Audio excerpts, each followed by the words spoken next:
Hi అందరికీ, నేను స్వరూప. అసలు హెల్త్ ఇన్సూరెన్స్ ఎందుకు తీసుకోవాలి అని కొంతమంది అడుగుతారు. నేను చెప్తాను, అన్ని రకాల హెల్త్ ప్రాబ్లమ్స్ కి క్యాష్లెస్ ట్రీట్మెంట్ చేయించుకోవచ్చు కదా, అందుకని అని చెప్పేసి అంటాను. దానికి వాళ్ళు అంటారు, సమస్య వచ్చినప్పుడు అప్పుడు డబ్బులు పెట్టి ట్రీట్మెంట్ చేయించుకోవచ్చు కదా, ఇప్పటి నుంచే ప్రీమియం ఎందుకు కట్టాలి, డబ్బులు వేస్ట్ కదా అని అంటారు. ఓకే, మీకు హెల్త్ ఇష్యూస్ ఇప్పట్లో ఏమీ రావు అని మీరు అనుకుంటే హెల్త్ పాలసీ తీసుకోకండి. అలాగే మీకు ఏదైనా సమస్య వస్తుంది, హెల్త్ ఇష్యూస్ వస్తాయి అని మీకు నమ్మకం ఉంటే హెల్త్ పాలసీ తీసుకోకండి. అలాగే ఏదైనా హెల్త్ ఇష్యూ వచ్చిన తర్వాత డబ్బులు పెట్టి ట్రీట్మెంట్ చేయించుకుంటాము, మా దగ్గర ఉన్నాయి అని మీరు అనుకుంటే హెల్త్ పాలసీ తీసుకోకండి. అది వేలైనా సరే, లక్షలైనా సరే. అలాగే అప్పు చేసి మేము ట్రీట్మెంట్ చేయించుకోగలము అని మీరు అనుకుంటే హెల్త్ పాలసీ తీసుకోకండి. వీళ్ళలో ఏ రకంగా ఆలోచించిన వాళ్ళు కూడా హెల్త్ పాలసీ తీసుకోవద్దు.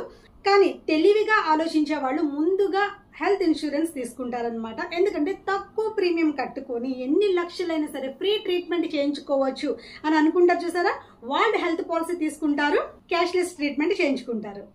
ఎందుకంటే ఒక మనిషికి ఎప్పుడు ఏం జరుగుతుందో ఎవరికి తెలియదు కాబట్టి ముందుగా హెల్త్ పాలసీ అనేది తీసుకుంటే కనుక ఆ మనిషికి చాలా రకాలుగా ఉపయోగపడుతుంది అనమాట. సో తెలివైన వాళ్ళు వెంటనే పాలసీ తీసుకోండి. మీకు పాలసీ కావాలా, ఇంకెందుకు ఆలస్యం, పైన నా నెంబర్ కనిపిస్తుంది కదా, దాన్ని కాంటాక్ట్ అవ్వండి, మీకు వివరాలు చెప్తాను.